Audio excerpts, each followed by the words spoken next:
श्रावणात केली जाणारी कोकणी पद्धतीची तांदळाची खांडवी आज आपण पाहूया। त्यासाठी 1 वाटी सुवासिक तांदूळ घ्यायचा। पाण्याने 2 ते 3 वेळा आपल्याला ह्याला स्वच्छ धुवून घ्यायचं आहे।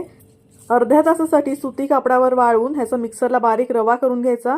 इथे मी पॅन गरम करायला ठेवले, त्यामध्ये घातले 2 चमचे साजूक तूप। रवा खरपूस भाजला जातोय तोपर्यंत अर्ध्या नारळाचा चव काढून घ्यायचा आणि त्याचं मिक्सरला दूध काढून घेऊया।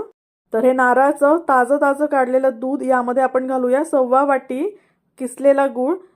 गूळ दुधामध्ये छान एकजीव करून घ्यायचा आणि आपला रवा भाजला गेलाय ना, त्यामध्ये आता आपल्याला हे दूध घालायचं आहे। यामध्ये ना तांदळाचा रवा छान शिजला गेला पाहिजे। तांदळाचा रवा व्यवस्थित शिजला गेला ना की इथे आपण घालणार आहोत वेलची पूड।